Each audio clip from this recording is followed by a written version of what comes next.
here this morning to give you an update on the press release that went out yesterday about the homicide arrest. So, in the overnight hours between Sunday and Monday, so it would have been Monday the 12th at about 2:04 in the morning, Sioux Falls Police Department officers were sent to the 1100 block of North Minnesota Avenue for an unresponsive female. When officers arrived and were able to make entry into the home, they discovered a female that was obviously deceased with head injury.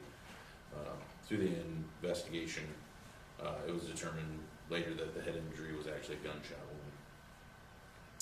Through the investigation to this point, we were able to make an arrest for the charge of murder in the second degree. The individual that was arrested and lodged at Minnesota County Jail, his first name Nathaniel, it's Nathaniel, middle name is James, Janes, and last name is Borchert, it's Borchert. Nathaniel's a 22-year-old Sioux Falls resident, and again, he was lodged for murder in the second degree. We are able to release the victim's name in this case at this time. Her first name is Jamie, it's Jamie, middle is Lynn, Lynn, and her last name is Borchert, Borchert. She's a 48-year-old Sioux Falls resident. The relationship between the two, Jamie is Nathaniel's mom. So, as this case develops, we have much more investigation that we need to do, things that we will be looking into. An autopsy is scheduled for today. We'll have a few more answers in the case after that. And again, we'll continue to track down witnesses and interview people and search for surveillance video, things like that, that we will continue to do.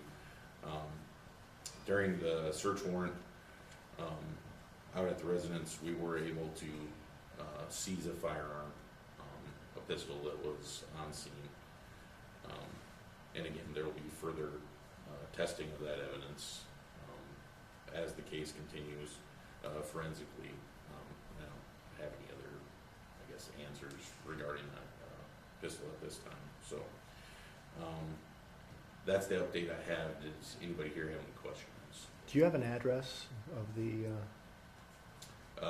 1100 block of North Minnesota is the address I have right now from the log. So.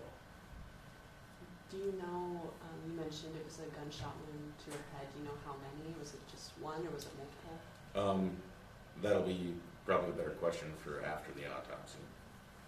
Any indication what led up to this incident? That's still something that we're working on. Everybody that was on scene when we arrived is household members, so that's more information that we have to dig into, is the relationship between the people and what kind of relationship they had. Was the suspect known to you guys before? Had you had any contact with him before? We had contact with him before. In what, like, was there like past criminal history that he had, or can you?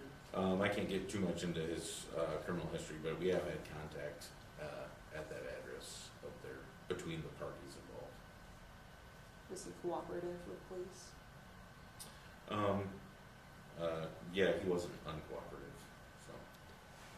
When you guys arrived there and found her, how long after, like, was he on scene when you arrested him at that same time, or how and where did you guys find him? He arrived on scene a short time after we arrived on scene. So.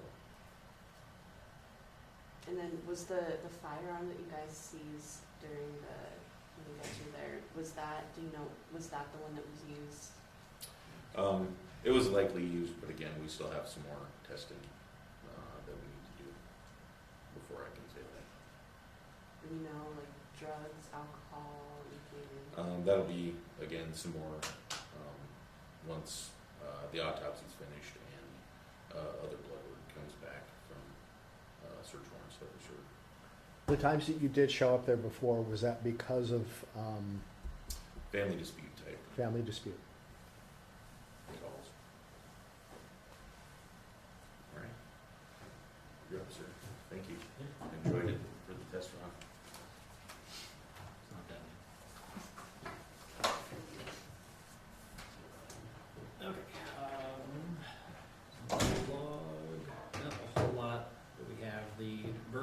other reports. The disorderly subjects, a couple of them involve juveniles. Somebody else was throwing rocks at cars. A guy that was passed out on the sidewalk, looking big from the larcenies. The pornography that's related to the charge on Nathaniel Borchert. Basically during that investigation, they found images on his device, and so that's where the charges came from. Sex offenses are all reports, a couple of unattended deaths, nothing suspicious with those. There's 2 weapons violations. The first one, I don't have any reports yet. The second one was a gunshot call. It was downtown near 14th Street, 2nd Avenue. There was one casing that was found. We're not really sure exactly what happened with that, so we're still looking into that, but no injuries were reported. So.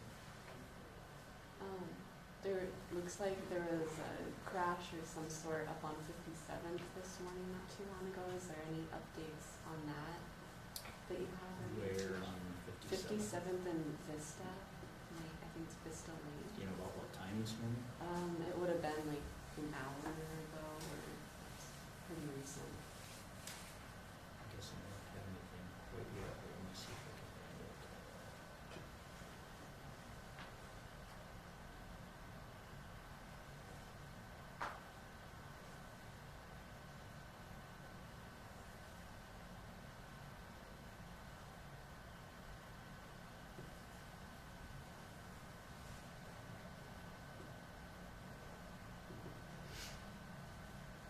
Find out 918 was the call.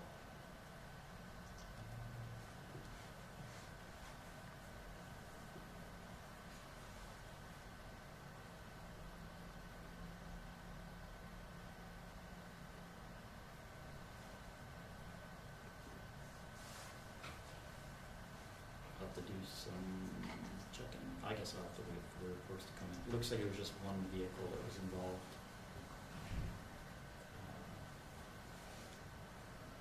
Possible injuries, but I'll have to wait for that. So I'll keep an eye out and let you know. Any updates on that shooting? I believe it was Saturday night where the 6 cars were struck with. Yeah, the one downtown. Yes. Didn't hear of anything. Let's see.